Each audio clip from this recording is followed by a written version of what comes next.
Namaskar friends, and welcome to this press briefing by the Health Ministry. To brief us more on the latest situation, today we have with us Dr. V.K. Paul ji from Niti Aayog, Joint Secretary, Ministry of Health, Shri Love Agarwal ji. First there will be a presentation by Joint Secretary Shri Love Agarwal ji, followed by remarks by Dr. V.K. Paul ji. Then we shall take a few questions. Over to Love Agarwal ji. Good evening friends, हम आपको कोविड-19 की वर्तमान परिस्थिति के बारे में बताना चाहेंगे। जैसे हम सबको अवगत है, सेकेंड वेव में हम लोगों ने 4,14,000 केसेस प्रति रोज के हिसाब से पीक के रूप में ऑब्जर्व किए, जो अब घटते घटते करीब 30,500 549 केसेस पिछले 24 घंटे में देश में रिपोर्ट हुए हैं। यहाँ हम एक और ट्रेंड नोट कर रहे हैं कि जो केसेस अभी रिपोर्ट हो रहे हैं देश में, वह लिमिटेड ट्रेजेक्ट्री, लिमिटेड एरियाज से आ रहे हैं। तो जैसे जो टोटल केसेस अगर हम पिछले एक हफ्ते के भी देखें तो हम पाते हैं कि around 49.85% of the total cases last week में वह केरला से रिपोर्ट हुए हैं। और इसके साथ ही हम यह देखें, अगर एक पॉजिटिव दृष्टि के रूप में देखें कि जो केसेस की ट्रेजेक्ट्री है वह अब लिमिटेड एरिया में रह गई है। जैसे वीक एंडिंग 1 जून में 279 डिस्ट्रिक्ट्स ऐसे थे जहां पर 100 से अधिक केसेस आते थे।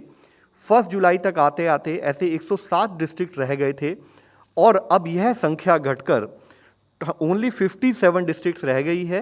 तो यानी कि 222 जिलों में केसेस में कमी नोट की गई है।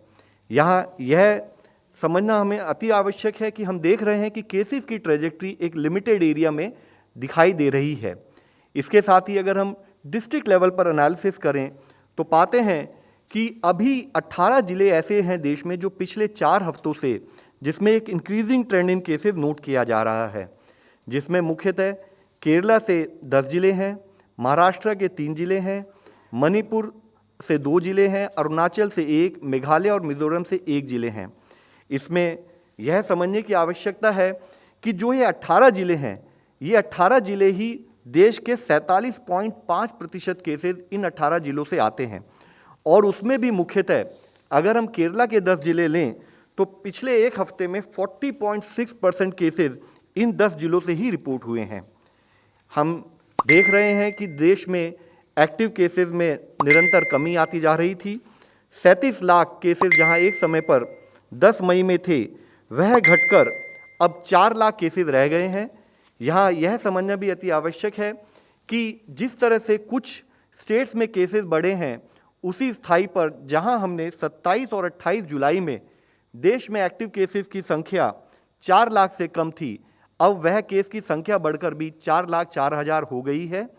देश का रिकवरी रेट एक कंटिन्यूड पॉजिटिव ट्रेंड के रूप में 97.4% कंटिन्यू कर रहा है। ज़रूरत है कि हम रिकवरी रेट पर, क्लिनिकल मैनेजमेंट पर अपना फोकस उसी स्थाई से बनाए रखें। साथ ही हम देखें कि अगर स्टेट वाइज एक्टिव केसेस किस तरह से डिस्ट्रीब्यूटेड हैं, तो देश में एक स्टेट है जहां पर 1 लाख से अधिक एक्टिव केसेस की संख्या है और इसी तरह से 8 स्टेट्स ऐसी हैं जहां पर 10,000 से 1 लाख तक की संख्या में एक्टिव केसेस हैं और 27 स्टेट ऐसी हैं जहां पर केसेस में काफ़ी कमी आई है और 10,000 से भी कम संख्या में एक्टिव केसेस हैं।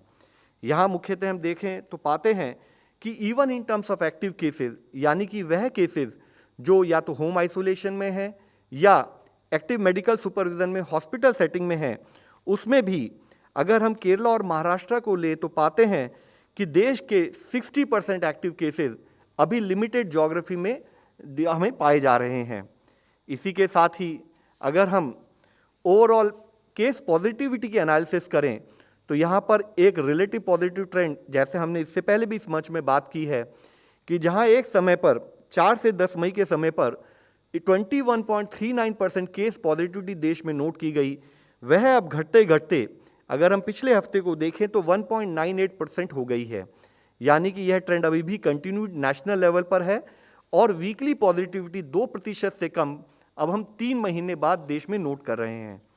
लेकिन जहां एक स्थाई पर ओवरऑल देश में हम वीकली पॉजिटिविटी में काफ़ी कमी नोट कर रहे हैं, वहीं there are limited areas, limited districts जहां पर अभी भी अधिक केस पॉजिटिविटी नोट की जा रही है, जिसमें ऐसे 44 जिले हैं देश में जहां 10% से अधिक केस पॉजिटिविटी है। केरला के विषय में हम बात कर चुके हैं उसके साथ ही अगर हम देखें तो मणिपुर, मिजोरम, नागालैंड, अरुणाचल प्रदेश, मेघालय और सिक्किम, इन स्टेट्स में भी काफ़ी अधिक संख्या में जिले हैं जहां पर 10% से अधिक केस पॉजिटिविटी पाई जा रही है। इसमें मुख्यतः अगर हम एक पॉजिटिव ट्रेंड के रूप में देखें तो हम पाते हैं कि मणिपुर में जहां एक हफ्ते पहले ऐसे 10 जिले थे, उसकी संख्या घटकर 9 जिले रह गई है। अरुणाचल प्रदेश में जहां 5 जिले थे, उसमें एक जिला कम होकर 4 जिले रह गए हैं। मेघालय में 6 की बजाय अब 4 जिले ऐसे हैं जहां पर 10% से अधिक पॉजिटिविटी है। नागालैंड में जहां 7 जिले एक हफ्ते पहले थे, वह संख्या घटकर अब 4 जिले रह गई है।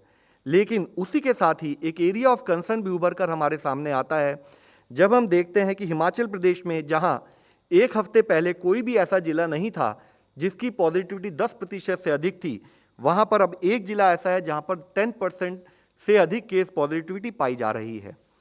देश में ओवरऑल मैनेजमेंट के एफर्ट्स के रूप में वैक्सीनेशन कवरेज को भी सुचारू रूप से किया जा रहा है। अब तक टोटल 47.85 करोड़ डोजेज देश में दी जा चुकी हैं, जिसमें अगर हम फर्स्ट डोज कवरेज देखें तो 37.26 करोड़ डोजेज फर्स्ट डोजेज में दी जा चुकी हैं and 10.59 crore doses second dose के रूप में दी जा चुकी हैं। इसमें जैसे कि हमने इससे पहले भी इस मंच पर कई बार बात की है कि ओवरऑल फोकस ये रहा है कि कैसे हम अपने वैक्सीनेशन डोजेज के एडमिनिस्ट्रेशन को बढ़ाएं। तो हम आपको बताना चाहेंगे, जहां मई में ओवरऑल देश में 6.1 करोड़ डोजेज दी गई, जून में बढ़कर वह 11.96 करोड़ डोजेज हुई और जुलाई में टोटल 13.45 करोड़ डोजेज देश में दी गई हैं। और इसी को अगर हम एक एवरेज वैक्सीनेशन रेट के रूप में देखें तो हम पाते हैं कि अराउंड 19.6 लाख डोजेज जहां प्रति रोज हमने मई मंथ में देश में दी गई, उसको बढ़ते बढ़ते 39.8 लाख इन जून और अब वह बढ़कर जुलाई में 43.41 लाख डोजेज प्रति रोज के औसत से दी गई हैं। यानी कि जो प्रगति जिस स्पीड से हम कार्य कर रहे थे उसको more than double in the month of May to July हमने नोट किया है। इसी विषय में एक और हम विषय आपकी दृष्टि में लाना चाहेंगे कि ओवरऑल पेस ऑफ वैक्सीनेशन देश में स्टेट्स का सहयोग लेते हुए बढ़ाया जा रहा है।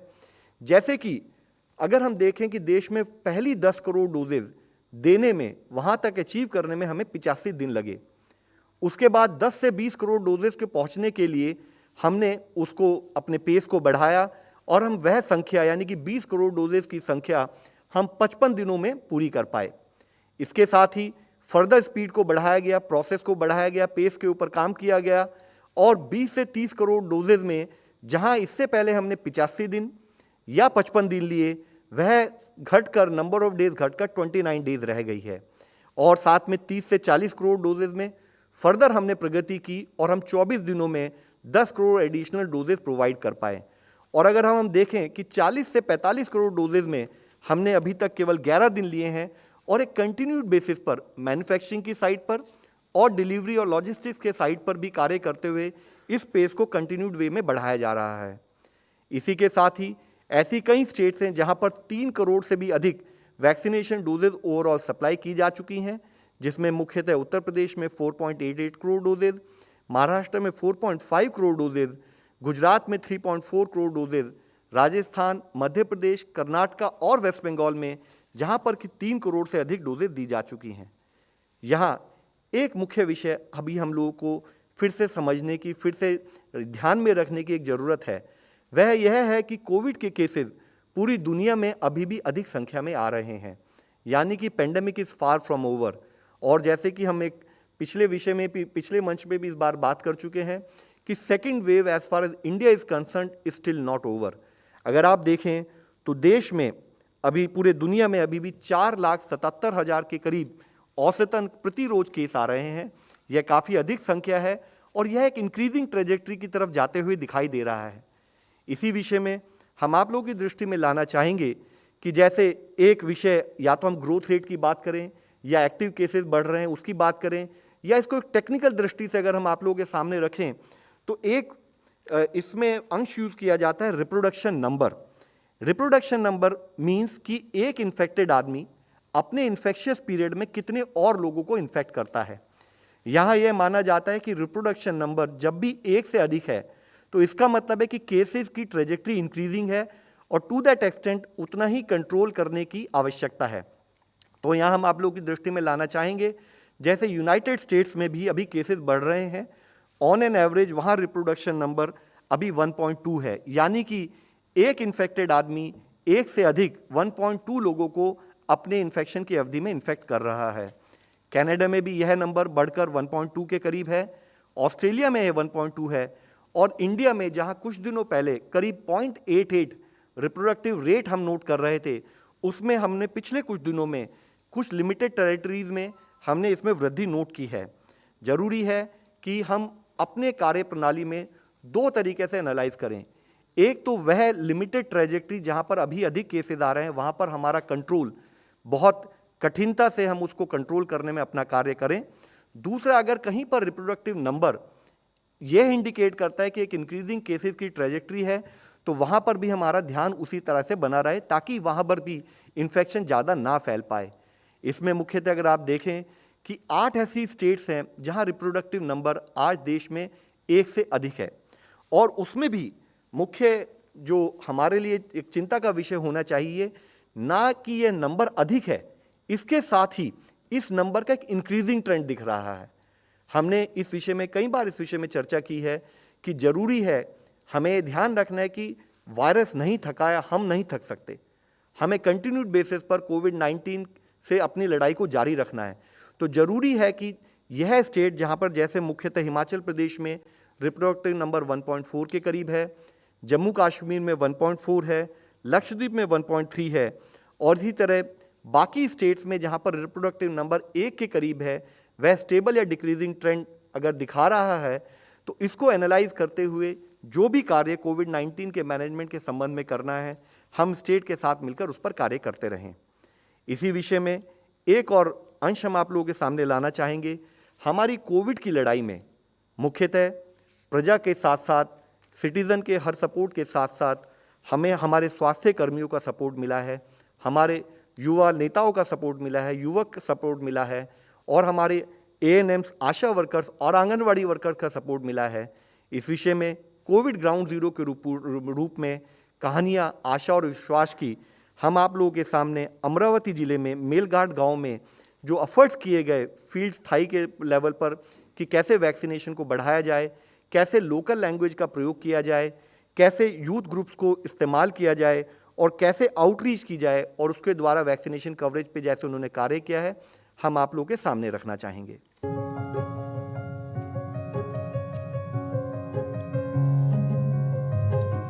महाराष्ट्र का आदिवासी बहुल सुदूर मेलघाट क्षेत्र, जहां कोविड टीके को लेकर हिचकिचाहट एक आम बात थी। क्षेत्र के विभिन्न गांवों में कोविड मामलों की वृद्धि दर को कम करने के लिए 16 जनवरी से 21 जनवरी तक एक टीकाकरण अभियान शुरू किया गया था। हालांकि मेलघाट आदिवासी बहुल गांव के लोगों ने टीकाकरण को लेकर अच्छी प्रतिक्रिया नहीं दी थी, क्योंकि वो टीका लगवाने को लेकर अनिच्छुक थे। उनकी मान्यताओं, आशंकाओं, अंधविश्वासों और गलत धारणाओं के कारण ऐसे भी दिन थे जब टीकाकरण टीमों को टीकों के साथ लौटना पड़ता था, क्योंकि कोई भी ग्रामीण टीकाकरण के लिए तैयार नहीं था। स्थानीय लोगों को टीका लगवाने को तैयार करने के लिए तरह तरह के प्रयास किए गए। धरनी की अनुमंडल पदाधिकारी डॉक्टर मिताली सेठी ने धरनी चिखलधरा में जिला परिषद, पंचायत समिति सदस्यों, सरपंच और अन्य स्थानीय प्रतिनिधियों के साथ बैठक कर टीकाकरण कार्य पूर्ण कराने के लिए आदिवासियों से बात करने के निर्देश दिए। अंत में कई कारकों ने मदद की। आसपास के जिलों के लोगों को भी मेलघाट के आदिवासियों की इस अनिच्छा की जानकारी थी, लिहाजा वो इस जिले में आकर टीके लगवाने लगे। जब ये बात स्थानीय आदिवासियों को बताई गई कि तुम्हारे हिस्से का टीका बाहर के लोग आकर लगवा रहे हैं, तो उनकी आंखें खुली। मिताली सेठी स्थानीय कोरकू भाषा में वीडियो YouTube पर पोस्ट करने की पहल के साथ आगे आईं। क्लिप में डॉक्टरों और स्थानीय लोगों ने 1 महीने पहले शुरू की गई परियोजना में टीकाकरण के लाभों पर चर्चा की। विभिन्न गांवों में जनप्रतिनिधियों के सहयोग से टीकाकरण शिविर और जन जागरूकता शिविरों का आयोजन किया गया। आशा कार्यकर्ताओं, आंगनबाड़ी सेविकाओं और नर्सों ने घर घर जाकर जागरूकता पैदा की और ग्रामीणों को खुले स्थानों पर चाय और नाश्ते के लिए बुलाया गया, जहां टीकाकरण के बारे में सभी भ्रांतियों को कोरकू भाषा में परामर्श द्वारा दूर किया गया। हम सब लोगों की तरफ से अपने स्वास्थ्य कर्मियों, अपने उन युवक लोगों को धन्यवाद देना चाहेंगे जो फील्ड पर टीकाकरण से संबंधित इस तरह के कार्य के द्वारा हमें सपोर्ट दे रहे हैं। अब इस सिचुएशन में जब हम हैं, हम देखते हैं कि केसेस की ट्रेजेक्ट्री एक लिमिटेड एरिया में दिखाई दे रही है और दूसरे स्थान पर कुछ ऐसे प्रांत हैं जहां पर R0 फैक्टर बढ़ता हुआ दिख रहा है। तो ज़रूरी है कि हमारी कोविड की लड़ाई पर मिशन मोड अप्रोच में कंटिन्यूड बेसिस पर हम कार्य करते रहें। कोविड की लड़ाई के संबंध में हमारी 5 फोल्ड स्ट्रैटेजीज़ के बारे में हमने कई बार बात की है। हम फिर से दोहराना चाहेंगे, फिर से रिक्वेस्ट करना चाहेंगे, जिसमें मुख्यतः है टेस्टिंग। तो यानी कि हमें ज़रूरत ध्यान रखना है कि जब भी हमें कोई सिम्टम लगे तो हम समय पर टेस्ट कराएं ताकि अर्ली आइडेंटिफिकेशन के द्वारा केस को सीवियर होने से पहले हम कंट्रोल कर सकें। और टेस्ट के साथ साथ हम ट्रैकिंग पर ध्यान दें। यानी कि ज़रूरी है कि अगर कोई आदमी को कोई भी सिम्टम है तो वह अपने आप को आइसोलेट करे और जो लोग उसके संपर्क में आए हैं उनको कॉन्टैक्ट ट्रेसिंग के द्वारा हम आइडेंटिफाई करें कि उनको भी अगर टेस्टिंग की ज़रूरत है एक स्थाई पर, हम उनकी टेस्टिंग करें, या अगर उनको टेस्टिंग की ज़रूरत नहीं है तो वो अपने आप को आइसोलेट रखें और अपने आप की सेल्फ मॉनिटरिंग करें। इसी के साथ ही थर्ड कंपोनेंट, तीसरी approach, focus on clinical management protocol यानी कि ट्रीटमेंट। और उसमें ज़रूरी है कि एक स्थाई पर गवर्नमेंट ऑफ इंडिया स्टेट के साथ मिलकर कार्य करे और इंश्योर करे कि health infrastructure based on case trajectory हम उसी स्थाई पर बढ़ाते रहें, जिसमें हमारे हेल्थ वर्कर्स को रिक्वायर्ड ट्रेनिंग हो, हमारे हेल्थ वर्कर को required support in terms of clinical protocol मिले और उसके द्वारा हम कार्य करें। चौथा वेपन जो हम लोगों के सामने है वह है वैक्सीनेशन। और वैक्सीनेशन जैसे इस मंच पर भी कई बार हमने इस पर चर्चा की है, वैक्सीनेशन जो भी देश में अप्रूव हुई हैं वे बिल्कुल सेफ़ हैं, एफिकेशियस हैं और हमें हर तरीके से सपोर्ट करती हैं। जहाँ एक स्थाई पर वो हमें बीमार होने से बचाती हैं और अगर किसी कारणवश कुछ लोग बीमार हुए भी तो उनको सीरियस होने से बचाती है, लाइफ सेव करने में हमारा सपोर्ट करती हैं। तो हमें वैक्सीनेशन पर भी उतना ही ध्यान रखना चाहिए। और पांचवा और सबसे इम्पॉर्टेंट अंश सोशल वैक्सीनेशन के रूप में कोविड अप्रोप्रिएट बिहेवियर। यहाँ इसी मंच पर हमने कैंपटी फॉल की भी आपको कुछ इमेजेस दिखाई थी, कुछ और प्रांतों में आप लोगों के द्वारा भी ऐसी इमेजेस दिखाई गई हैं जहाँ पर जब देश में हम रिलैक्सेशन दे रहे हैं तब कुछ स्थानों पर, चाहे कोविड फटीग समझें, कोई और कारण समझें, लैक ऑफ अंडरस्टैंडिंग हो या कुछ भी कारण हो, कुछ लोगों में कोविड अप्रोप्रिएट बिहेवियर का उस ढंग से फॉलोअप नहीं किया जा रहा है। हमारी आपके द्वारा सब लोगों से विनती है, हम कंटिन्यूड बेसिस पर रिक्वेस्ट करना चाहेंगे। जैसे देश में R0 बढ़ रहा है, हम देख रहे हैं देश में कुछ ऐसे प्रांत हैं जहां पर अभी केसेस की संख्या में वृद्धि नोट की जा रही है, कुछ ऐसे प्रांत हैं जहां पर कि केस पॉजिटिविटी हाई है। वहां पर 3 मुख्य अंश, यानी कि पहला अंश यूज़ ऑफ मास्क, हमें मास्क को हमेशा प्रयोग करना है। दूसरा 2 गज की दूरी, हमें फिजिकल डिस्टेंसिंग को बनाए रखना है। तीसरा हैंड हाइजीन, हम अपने हाथ को समय समय पर साफ करते रहें। और अगर हम इन प्रिंसिपल्स को फॉलो करेंगे तो हम सोशल वैक्सीन के रूप में कोविड जैसी महामारी को अपने बीच में फैलने से रोक पाएंगे। हम आपसे फिर अंत में यही विनती करना चाहते हैं, हमारी 5 फोल्ड स्ट्रैटेजी के रूप में focus on testing for early identification, focus on contact tracing, focus on treatment, vaccination and Covid safe behaviour हमारी लाइफ में एक न्यू नॉर्मल के रूप में हम इसको इस्तेमाल करके कोविड से अपने आप को बचाने में और अपने परिवार को बचाने में सहयोग दें। धन्यवाद। डॉक्टर वीके पॉल जी। धन्यवाद। आज आपके सामने जो रिपोर्ट प्रस्तुत हुई है, डेटा प्रस्तुत हुआ है, मिक्स्ड पिक्चर फिर सामने आई है।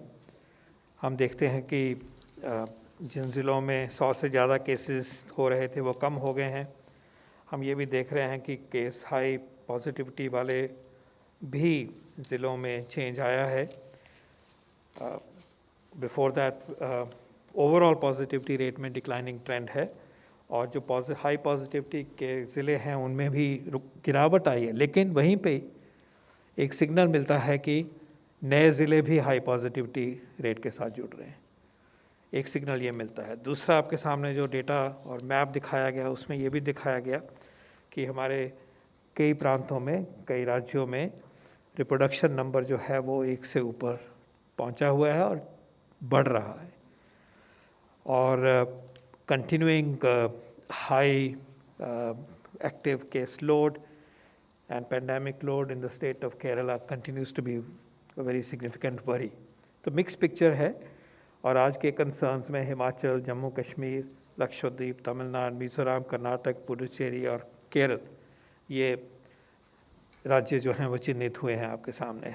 सो mix picture, and it only emphasises the need for us to use the full armamentarium of pandemic control and pandemic response, जिसको कि लव अग्रवाल जी ने एंड में बड़े अच्छे तरीके से समझाया आप सबको, और उसको दोबारा एम्फसाइज किया। द फैक्ट रिमेन्स कि अगर हम ये मानते हैं कि कंपैरेटिवली स्टेबल है सिचुएशन, ओवरऑल नंबर्स स्टेबल हैं, किसी हद तक कम भी हुए हैं, कल का डेटा अगर देखें, तो फिर एक विनती है कि कॉन्टैक्ट ट्रेसिंग करें और कॉन्टैक्ट्स को क्वारंटाइन करें। फिर ये विनती है कि आप जहाँ पे क्लस्टर ऑफ केसेस है वहाँ पे कंटेनमेंट जोन्स बनाएं, ताकि वायरस वहीं तक सीमित रहे, उससे बाहर नहीं जाए। इसके ऊपर जितनी भी हम मेहनत कर सकते हैं इस अंश पे, इस पार्ट पे, वो कभी मैं कहूँगा कम नहीं होगी, क्योंकि अगर हम उसी जगह पे वायरस को कंटेन करते हैं, चेन्स ऑफ ट्रांसमिशन को लोकलाइज करते हैं, सप्रेस करते हैं, वो नहीं फैलेगा। तो आज पर्टिकुलर रिक्वेस्ट है सबसे, आम व्यक्ति से भी, एडमिनिस्ट्रेशन से भी और राज्यों से भी, टेक्निकल टीम्स के साथ भी, डिस्ट्रिक्ट टीम्स के साथ भी, कि इस तरफ अपनी जो नज़र है, अपनी जो मेहनत है, उसको बिल्कुल कम नहीं करें। और इसके साथ साथ कोविड अप्रोप्रिएट बिहेवियर, भीड़ में नहीं जाना, अननेसेसरी ट्रैवल को अवॉइड करना, ये भी एक इम्पेरेटिव है जो हमारे सामने अभी दिखाई दे रहा है। हमें जानना है, हमें मालूम है, और हमें ये भी जानना है कि डेल्टा वेरिएंट हमारे देश में फैला हुआ है, डोमिनेंट प्रॉब्लम है, वेरी डोमिनेंट प्रॉब्लम है, और यही डेल्टा वेरिएंट ग्लोबल पेंडेमिक का भी अब हिस्सा बन चुका है। और अमेरिकाज़ में 30% इंक्रीज़ हुई है न्यू केसेस में, वेस्टर्न पैसिफिक रीजन में WHO के 25% इंक्रीज़ हुई है। तो the pandemic is still raising and pandemic is still persisting. The second wave is persisting in our own country, and we are concerned that some states have an R0 which is in the wrong direction. Please remember that this R0 had come to 0.6 and below, or so, around that. And now if it is above 1 and if it is rising in some states, it is truly a cause for concern. Shows that the virus wishes to expand. Pandemic has a tendency to still expand, and we must curb it with all our might. मेरा second सुझाव, विनती है कि vaccination एक कारगर तरीका है अपने आप को बचाने का और पेंडेमिक को कंट्रोल करने का। और किसी भी अपसर्ज को, किसी भी आउटब्रेक को के लिए तैयारी का एक महत्वपूर्ण पिलर और वेपन जो हमारे पास है वो वैक्सीनेशन है। ये हम सब जानते हैं। मैं देख रहा हूँ कि अगर हम 45 के और 60 तक के एज ग्रुप में देखें तो आज के अपडेटेड डेटा के बेस के ऊपर 52% व्यक्तियों को फर्स्ट डोज, सिंगल डोज मिली है, 52%, और 19.4% को 2 डोज मिली। अगर हम 60 के और 60 से ऊपर जाते हैं तो 55.6% को सिंगल डोज मिली है और 27 को 2 डोज। मेरी रिक्वेस्ट ये है कि क्योंकि ये वल्नरेबल ग्रुप है, मॉर्टेलिटी के परिप्रेक्ष्य में advanced age is a very very significant risk factor, और इस समूह के लिए हमारे वैक्सीनेशन प्रोग्राम पहले से शुरू हुआ था एज अ प्रायोरिटी ग्रुप। तो अगर हमने पेंडेमिक के असर को इन टर्म्स ऑफ मोर्टेलिटी कम करना है, तो जो वल्नरेबल एज ग्रुप है, एल्डरली ग्रुप है, 45 से ऊपर वाला जो ग्रुप है इन पर्टिकुलर, उनको हमें वैक्सीनेशन से जोड़ना है। तो अभी हम देख रहे हैं कि आधे से ज़्यादा को कम से कम 1 डोज मिली है, लेकिन यह नंबर जो है, ये प्रोपोर्शन जो है, इसको बढ़ना चाहिए, और इसको भी हम अपनी किसी भी फ्यूचर सर्च के लिए एक महत्वपूर्ण तैयारी का बिंदु मानना चाहिए। सबका वैक्सीनेशन हो, लेकिन उसमें जो कोमॉर्बिडिटीज़ वाले हैं और उम्र वाले हैं, एक उम्र के ऊपर वाले हैं, उनको बहुत ही जल्दी से, अगर उन्होंने कोई डोज नहीं लिया तो प्लीज़ लीजिए, खूब वैक्सीन अवेलेबल है, उनके लिए कोई कमी की बात ही नहीं है। और जिन्होंने एक डोज लिया है और दूसरी डोज ड्यू है, उनको प्लीज़ दूसरी डोज लेने के लिए अपनी तत्परता बरतनी चाहिए। इन्हीं 2 मैसेजेस के साथ हम आगे नेक्स्ट सेगमेंट में जाते हैं। धन्यवाद। Thank you, sir. We now take some questions. Okay, 50.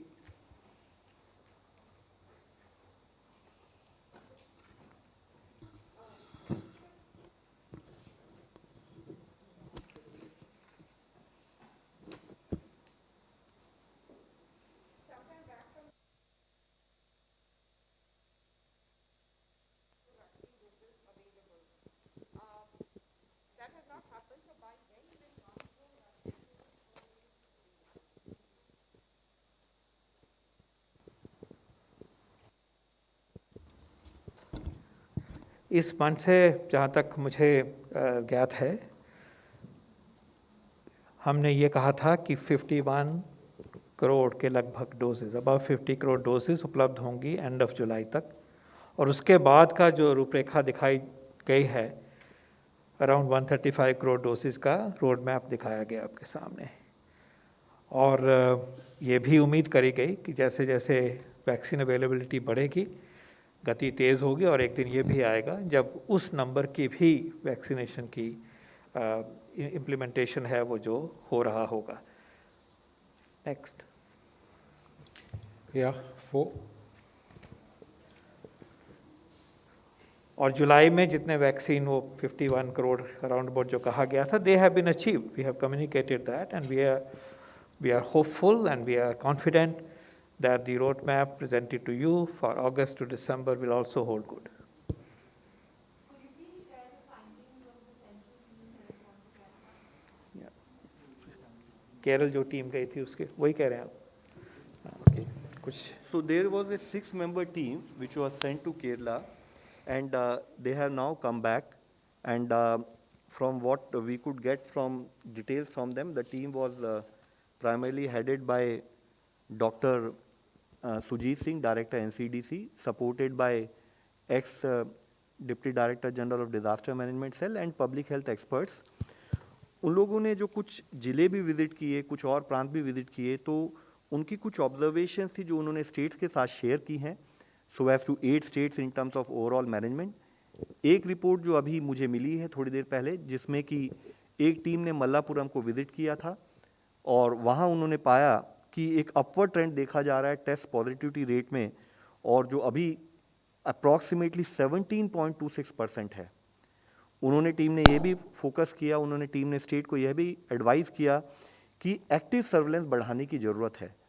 अभी मुख्यतः ये देखा गया है कि जो लोग सिम्टम्स फील करते हैं वो टेस्टिंग के लिए आ रहे हैं, लेकिन जो हमारी कंटेनमेंट स्ट्रैटेजी कहती है कि जहाँ पर क्लस्टर ऑफ केसेस रिपोर्ट होते हैं वहाँ पर हम एक कंटेनमेंट जोन बनाएं, उसके अराउंड एक बफर जोन बनाएं, जो हमारे एस्टैब्लिश्ड एपिडेमियोलॉजिकल अप्रोच शुरू से रही है कोविड-19 मैनेजमेंट से संबंधित, और उसके ऊपर प्रॉपर पैरामीटर कंट्रोल करके हमारी स्पेशल टीम्स हैं जो कि हाउस टू हाउस विजिट करके कॉन्टैक्ट ट्रेसिंग करें और साथ में एक्टिव केस फाइंडिंग और जिनकी टेस्टिंग करानी है उनकी टेस्टिंग करा के उनको मॉनिटर करें। तो उसके लिए वहाँ पर अभी उसको और सुदृढ़ करने की ज़रूरत है। यह एडवाइस स्टेट को हमारे टीम मेंबर्स ने दी है।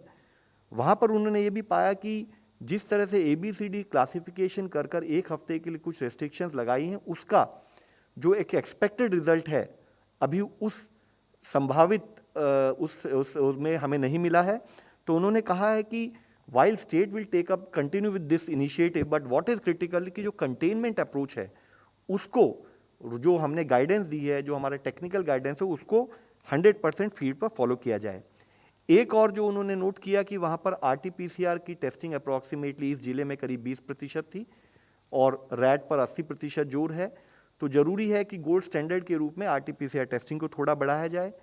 एक मुख्य पॉइंट जो और उभर कर आया है कि ज़रूरत है कि कॉन्टैक्ट ट्रेसिंग प्रॉपर हो, क्योंकि अगर वहाँ पर देखा गया है उस पर्टिकुलर जिले में 91% केसेस होम आइसोलेशन में है, और कॉन्टैक्ट ट्रेसिंग में अगर हम ये माने कि एक फैमिली में 5 लोग हैं तो वो डेफिनेटली 5 लोग हाई रिस्क कॉन्टैक्ट हुए क्योंकि वह उस इन्फेक्टेड पर्सन से संभावित है उसके आसपास रहे हैं।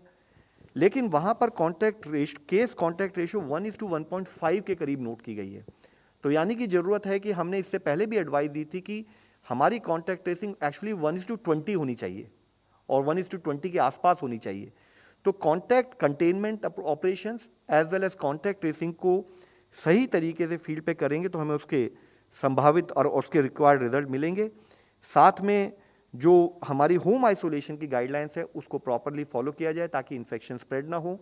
जो लोग कोमॉर्बिड हैं उनको ज़रूरी हो, क्योंकि अगर हमें उनको डेथ से भी बचाना है और अदरवाइज भी उनको मैनेज करना है तो चाहे इंस्टीट्यूशनल क्वारंटाइन कराना पड़े, उसके लिए उनको प्रेरित किया जाए, उनको गाइड किया जाए, कम्युनिटी का सपोर्ट लिया जाए सस्टेनेबल बेसिस पर और उनको वहाँ पर हम शिफ्ट करें, यह भी एक एडवाइस दी गई है।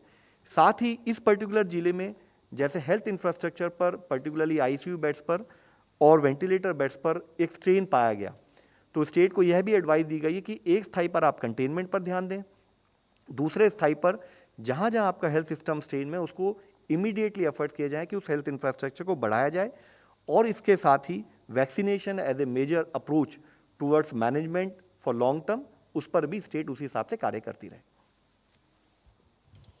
Okay, 22.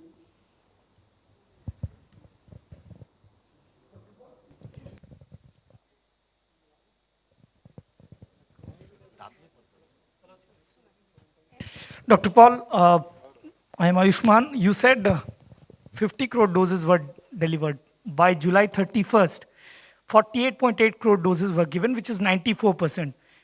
Covishield, you got more than expectation, but Covaxin, half of what you projected in Supreme Court, you got it.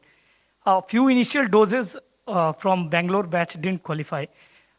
You have 3 PSUs. What is the timeline? What is the problem with Bharat Biotech's Covaxin, sir?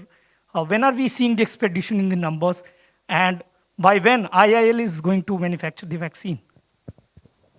Thank you. मैंने ये कहा कि 51 करोड़ लगभग doses जो हैं वो जुलाई तक उपलब्ध थी और सिस्टम में है। 47 मान लीजिए कि लग गई थी और 3-4 करोड़ जो हैं, 2.5-3 करोड़ वो सिस्टम में है, पाइपलाइन में है। Now we understand that conversation very well, so that was taken care of. जो आपने इशू ये रेज़ किया है कोवैक्सीन के बारे में, यहाँ से भी पहले भी मैंने भी अपने आप से एक्सप्लेन किया है आपके सवालों के जवाब में कि जो उनकी कैपेसिटी बढ़ाने का जो एफ़र्ट है उसमें जो मेजर क्वांटम जंप मिलेगा वो जब बेंगलोर की फैसिलिटी एक्टिवेट हुई है उसके साथ आता है। ये बहुत बड़े साइज़ का रिएक्टर और सिस्टम उन्होंने इस्टेब्लिश किया है और उसमें जो कंट्रीब्यूशन है अब वो हो गया है, आना शुरू हो गया है। और उसमें थोड़ी डिले हुई क्योंकि जो स्टैंडर्डाइजेशन के प्रोसेसेस में जो क्वालिटी एश्योरेंस की उनको प्रोडक्ट्स की आउटपुट मिलनी चाहिए थी उसको स्टैंडर्डाइज करते हुए, फाइन ट्यून करते हुए, उसको उस लेवल तक लाते हुए और एफिशिएंट फ्लो में लाते हुए एक नई इंडस्ट्री शुरू हुई है, उसको ऑप्टिमाइज़ करते हुए, स्टैंडर्डाइज करते हुए, वैलिडेट करते हुए उनको थोड़ा सा एक्स्ट्रा वक्त लगा है, इसलिए थोड़ी सी उस तरफ से डिले हुई है। लेकिन उन्होंने इसकी एवज में कह लीजिए या इसके एडिशन में एक एडिशनल फैसिलिटी जो उनके ओरिजिनल प्लान में नहीं थी अंकलेश्वर में शुरू करी, जिसमें कि हमें 6 मिलियन के करीब डोजेस जो हैं वो एडिशनल वहाँ से भी प्राप्त होंगी और वो सिस्टम ठीक चला हुआ। वो एक रेबीज़ वैक्सीन बनाने की उनकी पुरानी एक फैक्ट्री थी। सो उन्होंने अपनी तरफ से एफर्ट किया। कुछ हिकअप्स कभी टेक्निकल ऐसे आ जाते हैं, we should respect, we should not demoralise the effort being made by our industry colleagues. In response to the PSUs, it is my current information that to an extent from the Indian Immunological Limited, we may start getting about 2 million doses by September, late August, September. Availability हमें visible हो रही है। जो Haffkine है और Gujarat consortium है और बिबकॉल है, there is a substantive infrastructure being built or modified or repurposed. That will take a little time, so we should expect more clarity on their timelines after some more time, I would say. But also, I think broadly, we should look at November, December or so for activation of those additional PSUs. But the efforts are going on. Tech transfer is going on, but from Indian Immunological Limited, which is located in Hyderabad itself, we are now visualizing some degree of contribution. Thank you. Okay, 56. Sir, संसद में पूछे गए एक सवाल के जवाब में कहा गया था कि टीकाकरण का टाइमलाइन नहीं दिया जा सकता, तो आप बता सकते हैं कि जो वयस्क आबादी है उसको टीकाकरण कब तक लग जाएगा? वयस्क आबादी, एडल्ट जो पॉपुलेशन है उसको कब तक टीकाकरण हो सकता है आपके मुताबिक? और दूसरा, बच्चों की वैक्सीन का स्टेटस अगर आप बता सकते। देखिए, जो जवाब दिया जा चुका है पार्लियामेंट में, उसको ही आप आगे लेके अपने तरीके से इंटरप्रेट करिए, एक्सेप्ट करिए, because those are statements being made with full responsibility and they are in public domain. जहाँ तक कि बच्चों के वैक्सीन का ताल्लुक है, आप यू आर अवेयर कि कुछ देशों ने कुछ वैक्सीन्स को बच्चों में लागू किया है up to a certain age. हमारे एफर्ट्स भी इसमें चले हुए हैं। लगभग हर बारी हम इस बात को क्लैरिफाई करते रहे हैं कि कोवैक्सीन का trial is on, Zydus Cadila का trial includes children. We are looking forward to hearing the final recommendation whether it is a vaccine that it is now ready for emergency use in adults or also adults and children. We will know that maybe in a week or so, I guess, or maybe maximum 2 weeks or maybe earlier. और जो तीसरा vaccine है वो Novavax vaccine को भी permission मिल गई है बच्चों में ट्राई आउट होने की। बायोई ने भी अपनी एप्लीकेशन बच्चों में ट्राई करने की दी हुई है। तो these are the developments. We are watching the space and preparing for vaccination of children in due course. Yes. 16. Sir, Nitin बोल रहा हूँ डीडी न्यूज़ से।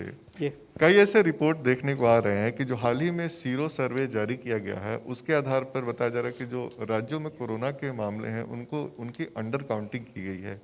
तो मंत्रालय इसको किस तरह से देखता है और ये जो अंडर काउंटिंग की बात हो कितना सही है?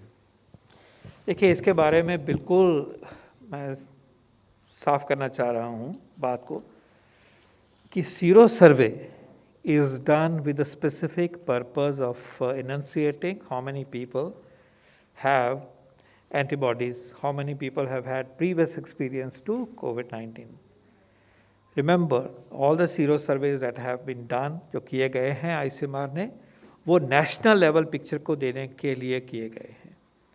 उसमें जो 28, 29, 30,000 जितना भी सैम्पल साइज लिया गया है जो आपके सामने प्रस्तुत किया गया है, that only covers an overall picture. It does not cover, it is not meant to cover granularity at the level of state and leave alone a sub-state level granularity. And that's why official picture जो sero survey की बताई जाती है, firstly that should be seen only in the national context. Having said that, remember, अगर एक antibodies पाई गई हैं, sero positivity पाई गई है एक व्यक्ति में, तो ये शोज़ की एक्सपोजर हुआ है। एक्सपोजर का मतलब नहीं है कि सीरियस डिसीज़ हुई, एक्सपोजर का मतलब नहीं है कि एडमिशन हुई, एक्सपोजर का मतलब ये नहीं है कि ये एंटीबॉडीज़ जो हैं वो इस दशा में ही हुई हैं कि एक सिग्निफिकेंट लाइफ थ्रेटनिंग सिचुएशन पैदा हुई हो। इसलिए, और ये भी पक्की बात है कि जो अगर टेस्ट नहीं करवाता कोई या टेस्ट नहीं होता, it is more likely that the situation may have been asymptomatic or totally not known to the individual. It's well known. In most cases, above 80%, there are no symptoms and you're totally unaware. Now, that situation cannot be equated with a situation where there is a significant chance of mortality. In other words, sero survey includes a huge number of people who were asymptomatic. उसको extrapolate करके कहना कि इतनी proportion में mortality होगी, it is irrational, it is biased, it is misplaced. And also remember the other aspect in this particular sero survey, at least some part of it has come from the vaccines, and vaccine is protective. We want the vaccine related seropositivity to increase by the day, and therefore to take that whole issue lock, stock and barrel. एक बारी उसको पकड़ के कुछ mathematics लगाना, कुछ assumption लगाना, अपने ही हिसाब से उनको अप्लाई करना, फोर्स करना और एक पिक्चर को लाना is not scientifically valid, and this I think is biased. This is not the way how an interpretation of data should be done. This is not the way to convey information, misleading information to people. So please, sero survey to be used for such estimates, the way it has been done, the way it has been done in a very biased manner, in an unscientific manner, is not desirable. Number 10. Sir, Milan here from India Today. So please tell us, now that Johnson & Johnson has also withdrawn its application from the DGCI, we want to know what is happening with regards to status of Moderna, both COVAX vaccines that were supposed to be available for Indians, as well as Pfizer. Has the indemnity deal been struck? If not, where is it stuck? So ma'am, you asked about Johnson & Johnson withdrawing application. तो we would like to brief you कि Johnson & Johnson ने emergency use authorization के लिए apply नहीं किया था. The application was to undertake clinical trial. और जब हमने एक रिलैक्स गाइडलाइन इशू की जिसमें हमने ये कहा कि हम क्लिनिकल ट्रायल अगर आपको किसी जैसे मान लीजिए यूएस FDA या यूरोपियन यूनियन या जापानीज रेगुलेटरी एजेंसी इनके अप्रूवल हैं तो हम आपको क्लिनिकल ट्रायल से इमीडिएट एग्जाम्पशन देते हुए शुरू में आपको इमरजेंसी यूज ऑथराइजेशन अलाउ करेंगे and then you can continue with the trial later on. तो उस प्रोसेस में सिंस उन्हें अब उसकी ज़रूरत नहीं थी तो उन्होंने वह एप्लीकेशन विड्रॉ की है. जो मीडिया में ये खबरें आई हैं कि जॉनसन ने अपनी कोविड वैक्सीन का अप्रूवल प्रपोजल विड्रॉ कर लिया, वो थोड़ा मिसलीडिंग है. We still are in consultation with them. As we have explained to you previously, it takes coming together on the grounds, on the conditions of the contract, on other issues. We will bridge it. We have made progress. We hope to make more progress. Thank you. 70.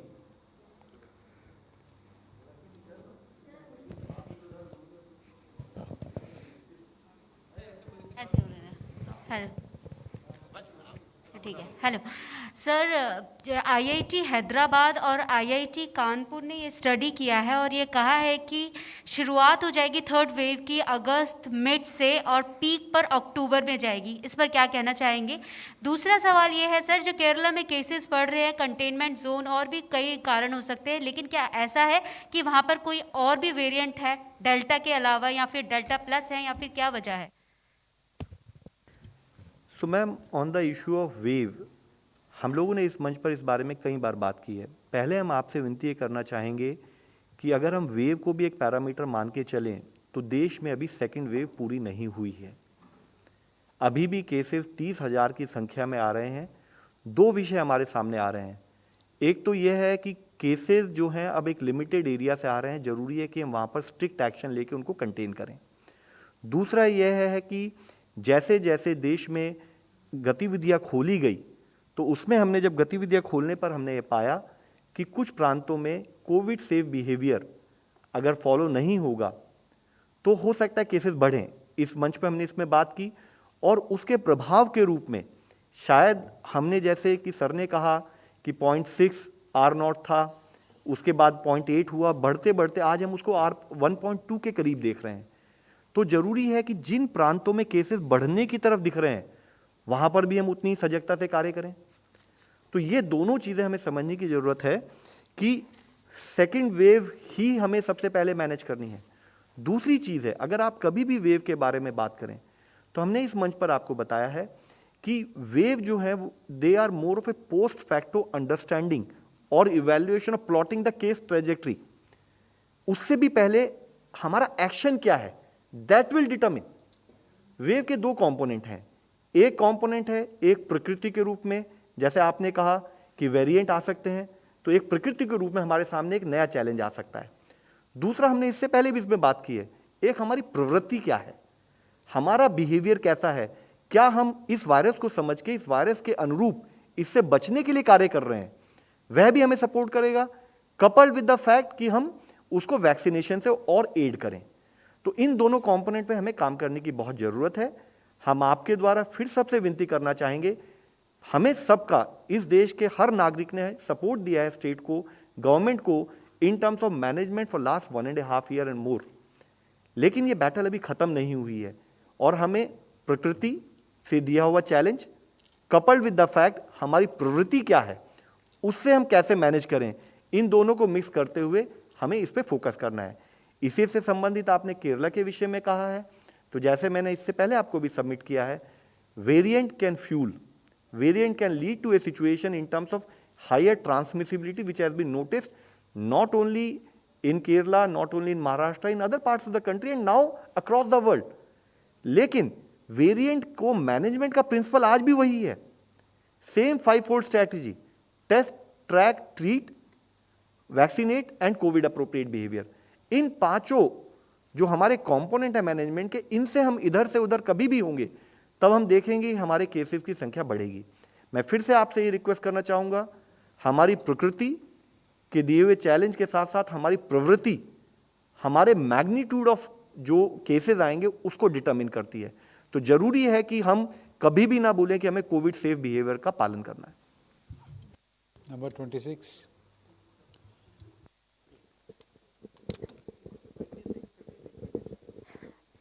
So Sneha from India Today. My question is, what is the plan? How do you intend to go about vaccinating children? Because there is a suggestion from the ministry as is from experts that priority group among children, those with comorbidities, that's a list that has to be drawn up. Has any work started in that direction just yet? The notion to, on priority, vaccinate children who have comorbidities is scientifically appropriate and valid.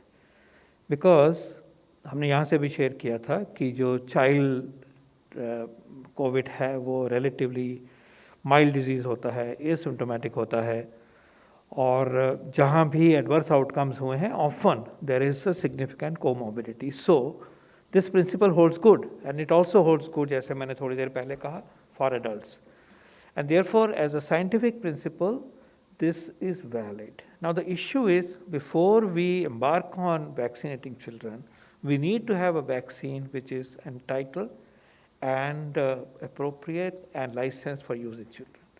And that is why our progress on the ongoing trials, ongoing scientific work is very important to be undertaken, to be understood. So ये issue है, लेकिन जब availability हो तो सबको लगे या priority group में लगे, ये बातें उस टाइम पे और सोची जा सकती हैं, और ये प्रिंसिपल जो आप इनंसिएट कर रहे हो, it is scientifically valid and that approach has a merit. Okay, 9.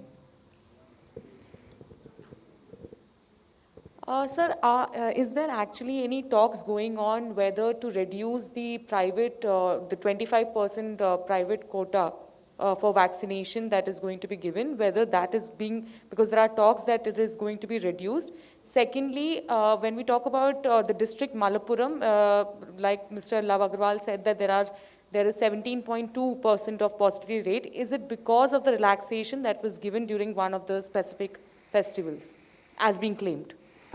There is no discussion on changing the private sector channel allocation as of now. Absolutely not.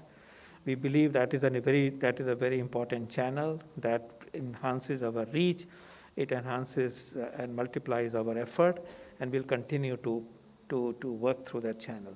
So on the second point, on the issue of relaxations leading to increase in cases, so this could be what we discussed just now, is कि अगर कभी relaxation भी दी जाती हैं तो we have always advised states that follow-up of COVID appropriate behavior still remains the mainstay, and its adherence monitoring also becomes critically important.